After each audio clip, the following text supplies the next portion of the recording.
Hello, this is Yannick Tenhuizen, also known as Golden Ten, and I am the composer for Overwatch The Lion's Return, right now in my studio, or as I call it as of the moment, the Overwatch Sound Lab.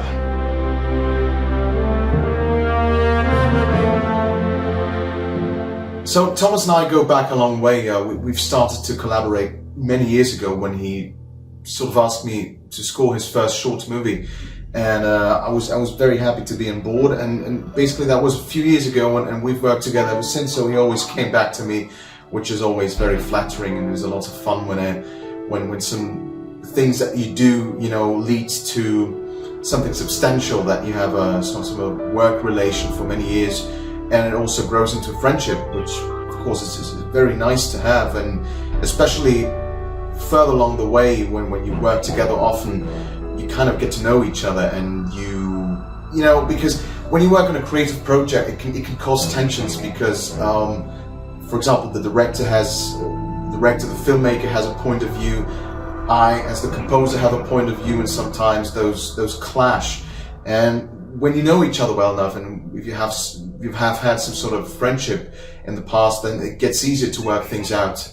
But of course, I always say that the director has the last word. It's his project, it's his vision, and of course you're there to serve.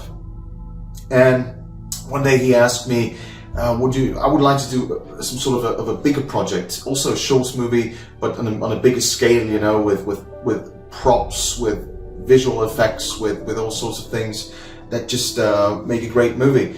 And I said, yes, of course, absolutely, I'd love to be on board of that. And I was like, well, what was it? He said it's going to be some sort of sci-fi movie. It's going to be an Overwatch fan film. I said, Overwatch?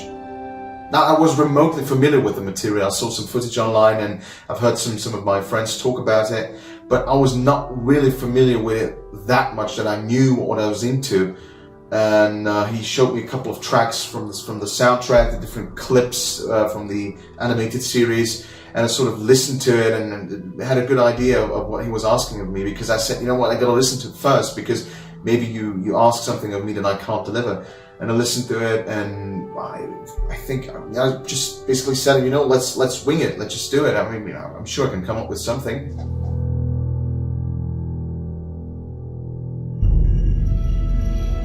So I would say the Overwatch soundtrack is always comprised of different elements. Now there's some sort of the earthly, human factor, which is, I think, represented by the orchestra, a standard orchestra, and then you have some sort of the future, the technology and all that, the Overwatch, and that is represented by electronic instruments. So you have a nice blend, which has become sort of the Hollywood standard nowadays, that you have a blend of electronica and orchestra. The first time around, I was too much out there. I did too many of my own things, kind of came up with my own melodies and stuff like that, and I was quite chuffed with it.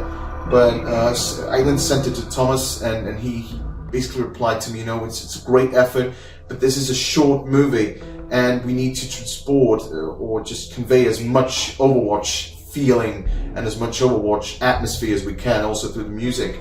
And he just said, basically, just add more Overwatch there, add more this and add more that, and I had to rework some scenes, which is kind of normal, It's just what you do, and it often happens like that. The good thing in Overwatch was that it's also become an industry standard that directors and filmmakers, cutters and so on, they use what we call temp tracks, temporary tracks that you take from any soundtrack, and you put it underneath the movie, so you have a rhythm and a mood and something to cut the movie to. You just need that. I get that.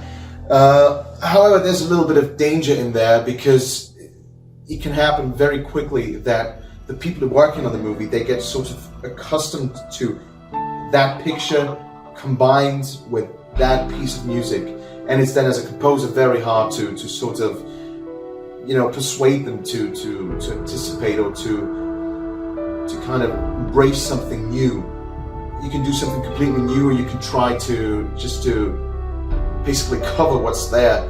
But Thomas took it out at a very good time, so he had still a bit of time left to forget about it, and I could, come in and start just sort of fresh start, when I could basically do what I wanted. Now, I'm not a big fan of overusing thematic material. I think themes and melodies nowadays in soundtracks, they get completely lost. I don't like that either. But if it's too much of a theme, I think it gets very exhausting and old hearing very fast. And so what I basically said, when Thomas wrote back to me, he said, I need to have more of the victory theme, I need to have Brigitte's theme, I need to have the Overwatch fanfare and so on. I said, do you really want to do that? Because you can go too far with it. Because I was thinking of a movie in a feature film length, and of course you can't do 1.5 hour soundtrack and just go with the theme all the time, because that just loses all its gravitas and all its effect that it has. It's like, for example, I did a lot of things, a lot of Bond music, trailers and stuff like that. And it's just, if you overuse something as simple and as effective as a theme, as Bond theme, for example, it just completely loses everything. And that's why I said, don't we want to tone it down a bit? And then I had to rework it, and I did it, put some more in there, and it made complete sense, because we're not doing a movie in feature film length. We're doing a short film, and in a very short amount of time, like Thomas said, you have to convey a lot of Overwatch feeling. But I could still be a little more resourceful. We had the Eichenwalde theme, for example, which I've taken the chord progression, which is something.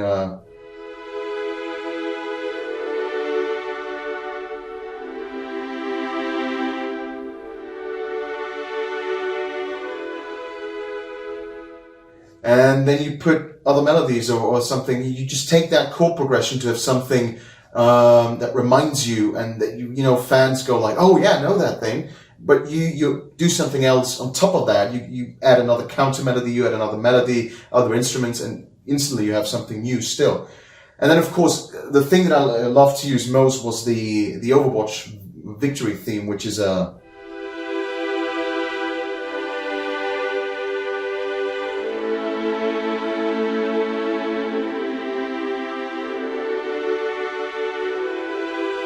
And then I have this trusty old friend, which is a breath controller. So everything that requires air in real life, so woodwinds and brass instruments, I use this thing, because when I have a French horn section, for example, when I play the keys, nothing happens, because I have to blow the notes, the intensity of the notes. So,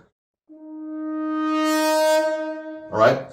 So this thing has two functions. It controls the intensity of the notes, helps me perform the brass instruments, for example. And the second function is to make me look utterly stupid doing so. So you go with the Overwatch theme, you have the